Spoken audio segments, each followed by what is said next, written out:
but Jesus Christ. Loyalty to Him. That must be first in everything, or we create a family full of Pharisees, a church full of Pharisees, and a lot of people emphasizing and talking about things that just aren't that important. Is it important to dress decently? Absolutely. Absolutely. But from where should that come? We should have the wisdom of Scripture to guard us in this, because we live in a culture that doesn't even know how to spell the word decency or modesty. But it flows from the fact of what? That Christ died for me. Do we want young men to act like young men and young ladies to act like young ladies? And do we go to the Scriptures in order to discover what that's like? Absolutely. But it's not about that primarily. It's about Jesus Christ and His gospel. And that's what Paul is getting at here for all of us, is let's not ever be distracted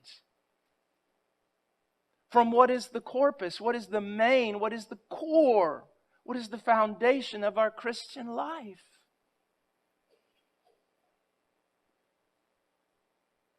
I remember one time sitting down after I had preached at a conference. We went out to eat, and with some very strict men, very strict theology, very strict behavior, all sorts of, they were strict.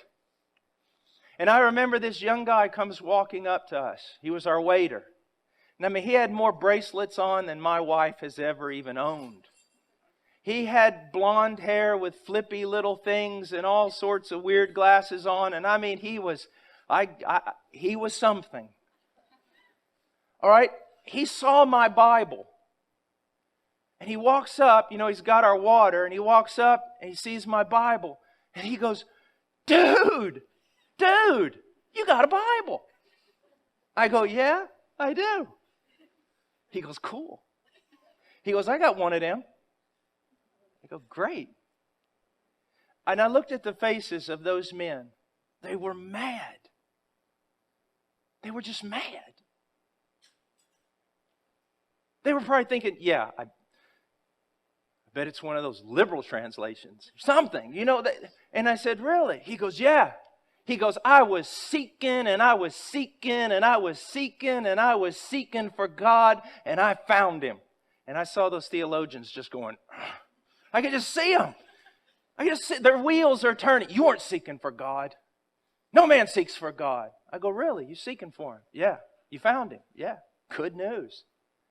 And he starts telling me all this stuff, kind of a little bit more than you'd want to know, about his past life and everything else.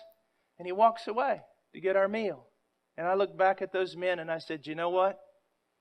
It's better to have it and not know what to call it than to know what to call it and not have it. God's done something in that young man's life. The most important thing that could be done, God has done in his life. Yes, he's probably not had a father. Yes, he's so given over to so many things that he doesn't even understand. But look, I don't want to be offensive, but I said, men, he's not living with his girlfriend anymore, is he? He's recognizing some things here.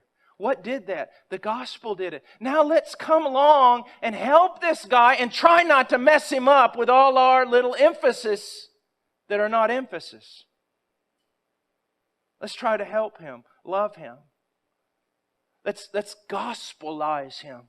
Gospelize him. Teach him more and more of the gospel. Yes, we're going to talk to him about the law. We're going to talk about manhood. We're going to talk to him about family. We're going to talk to him all those things. But those things, correctly lived out, are only results of having understood the gospel of Jesus Christ.